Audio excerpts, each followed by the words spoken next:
Most people train by chasing more weights, harder exercises, more repetitions. But some of the strongest athletes on the planet use a method that barely requires any movement. Isometrics can help you build some serious strength, improve your stability, strengthen your tendons, help you build an unparalleled amount of control, and on top of that can even help you build some true mind resilience. So today I'm going to show you some of the most amazing calisthenics isometric exercises so you can start developing real strength, real control, real mobility with nothing but your own body weight. So if you're ready, let's go and have some fun. The assisted static plank hold is one of the most beginner-friendly isometric exercises, tilting our pelvis forward, rounding our lower back, pushing our shoulders above our fingertips, always moving into complete scapular abduction, rounding our upper back, lengthening our arms and shoulders, flexing our core. This way, we can already start building a lot of upper body strength and control, working our way up to 30 to 60 second holds before we move on to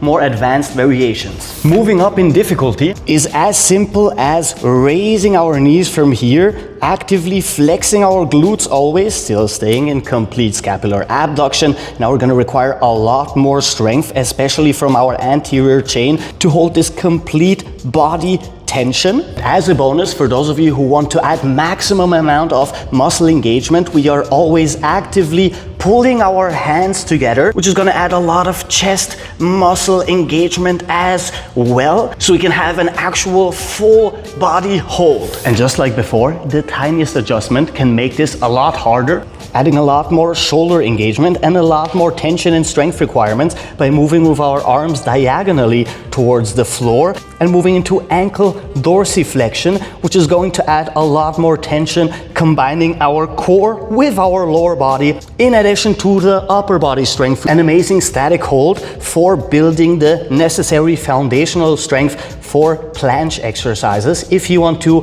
surpass the beginner to intermediate level in calisthenics and move to some of the more advanced exercises. Now, as our strength increases, we can start adding a lot more shoulder and arm strength requirements, elevating our feet, moving with our shoulders the tiniest bit forward, and of course, full abduction, holding from here, working our way up, once again, to 30 to 60 second holds, keeping full body tension in our anterior chain in conjunction with our arms, shoulders, and chest by pulling our arms together. And as we progress in strength, we can now add a second aspect by bending in our hips, moving with our upper body closer to our lower body into a smaller and smaller angle in our hips, which is going to add a lot of posterior chain flexibility and put a lot more body weight onto our arms and shoulders, always focusing on moving into complete scapular elevation. We're actively pulling our shoulders up towards our ears, lengthen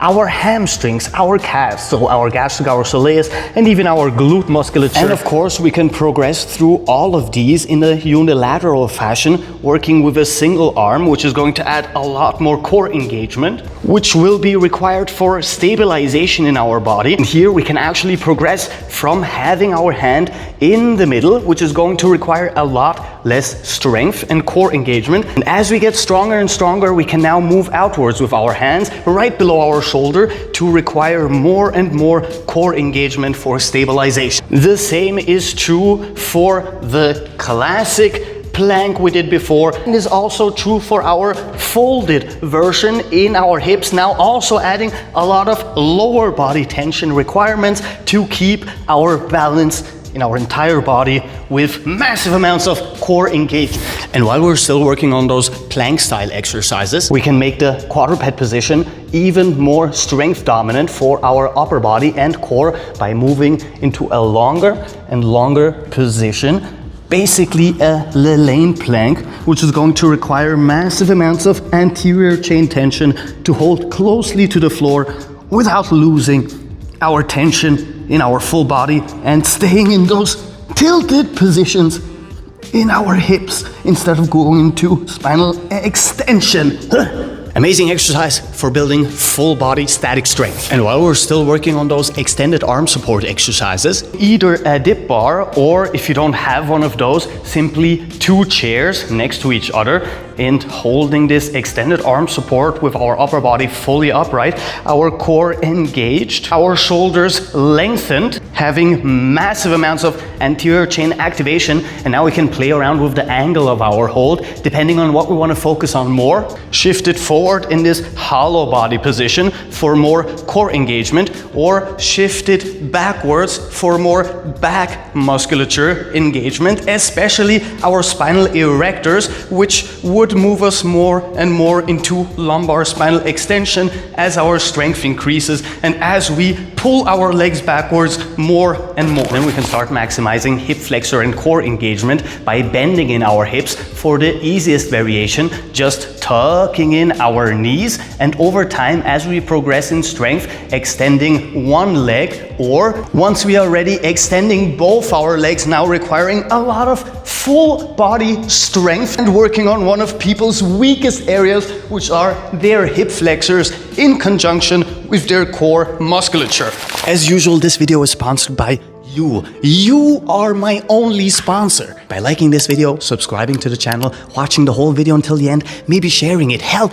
maybe even you're crazy enough to leave a comment. That is the only type of sponsorship I could ever ask for. And I will diligently use the ad money to buy even more gourmet cat food. And this moves us to what is by far my favorite static hold, and an exercise that should be added to every single person's workout routine, irrespective of their workout goals. The classic dead hang has an insane amount of benefits, not just working on our forearm and grip strength, but also decompressing our shoulders, lengthening our lats and our delts, as well as our pectorals, which means they're stretching every single muscle fiber surrounding our rotator cuff. Also, most importantly, decompressing our spine, pulling our vertebrae apart and lengthening our spinal erectors, which releases an insane amount of tension that most people carry around because they're seated all day long, which leads to all kinds of problems. Work your way up to being able to hold at the very least 60 seconds, and then you can progress into a single-sided dead hang. And the most important thing here is that we are actively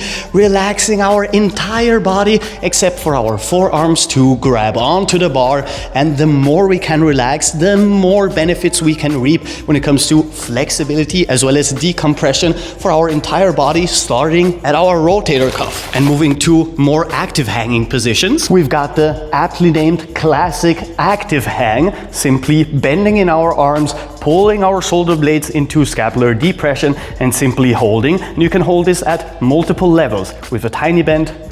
with a 90-degree bend,